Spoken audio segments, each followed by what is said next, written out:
On Sunday, there was a closed meeting of the Foreign Affairs and Defense Committee of the Knesset, and someone at the meeting reported to Haaretz what this person says Prime Minister Netanyahu told the committee.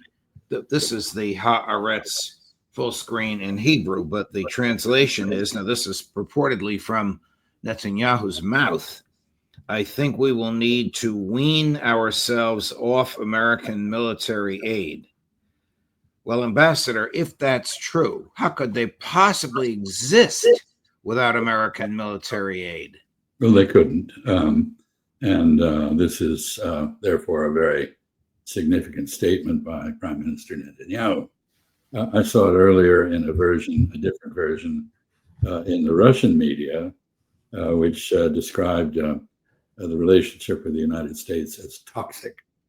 And that he said we have to detoxify our dependence on the United States.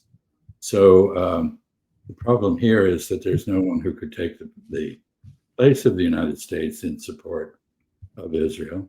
But I believe that this relationship has reached that stage when I see the United States cease to veto recognition of a Palestinian state in the Security Council, cease to protect Israel from charges of human rights violations, which are entirely justified in the same forum or in the International Court of Justice.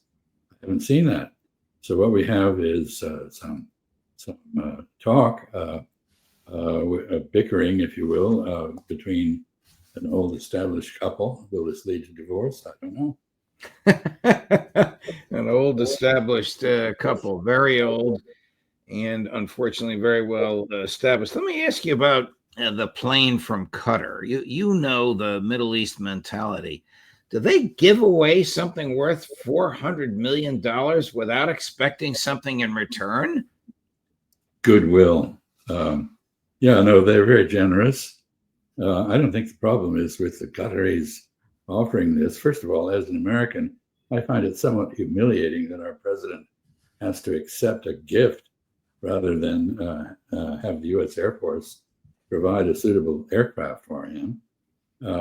Second, this is an unconstitutional emolument from a foreign government, pretty clearly, in part because it's not only being given to the White House, it's apparently to be used by President Trump when and if he steps down from office.